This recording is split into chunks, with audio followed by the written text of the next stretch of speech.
Hello and welcome again to this edition of FLITV. I'm your host, Brad Swanson. We are coming to you just a few blocks from Florida's capital, and we're here at the headquarters of Florida Internet and Television. I am once again joined by Representative Jason Fischer. Jason comes to us from House District 16. Welcome, Representative Fischer. Thanks, Brad. Thanks for having me here. All right, we got a big session. We've been in committee weeks talking about a myriad of different things, but we're here to talk about a couple of bills that you're running. Let's start out with the Communication Services Tax and Right-of-Way bill that you're running. Tell us about that bill and what's it going to do? Sure. So it's one of the more exciting things I think the legislature's taken a look at this year. First off, it's a tax cut. I mean, as a Republican, as somebody that's campaigned in my community for tax cuts, I'm proud to champion $100+ million tax cut. That's what we're looking to do. And this tax cut isn't just a tax cut for some amorphous entity. It's direct consumer tax cut. So if you have a cell phone or you have internet, you have some kind of communication service, you're going to get a tax cut if we pass this tax cut package this year. And people get wireless bills, they get the cable bills, and they get other connectivity bills. They're paying this on all of those bills, correct? Absolutely, and it starts with the individual families, but it also is the business owners, right? So there's lots of small businesses out there. It impacts everybody. Yeah. It's a tax cut for the working family. It's a tax cut for middle income. I mean, it's a tax cut for everyone. How much of a tax is this compared to like sales tax?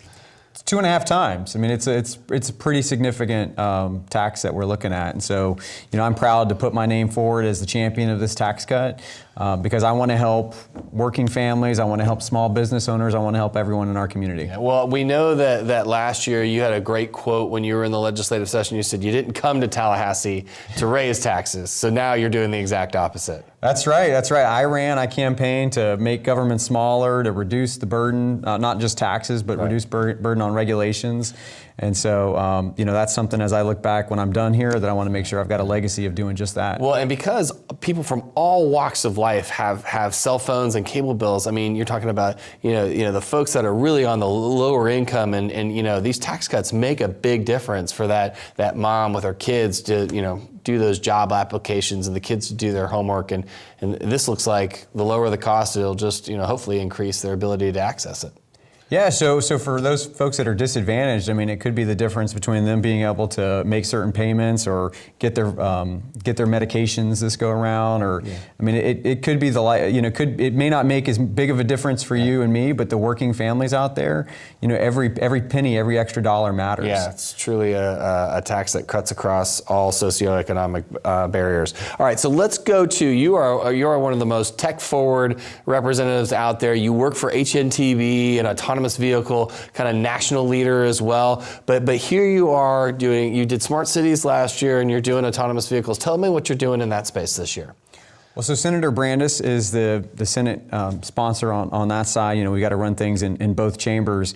Right now, Florida law doesn't really contemplate every scenario where there's not a human driver. So what our bill does is make sure that the companies who are making these autonomous vehicles can operate on Florida's roadways, that they can operate on them safely, right? We want to make sure that people can move around and get where they need to go, but we want to make sure it's done safely. Right. In fact, talking about safety, 94% of accidents are caused by human error.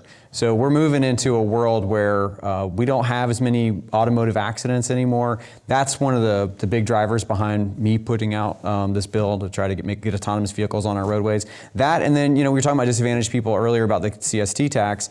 Same thing with autonomous vehicles, right? There's people who are vision impaired. There's people who are too old to drive anymore.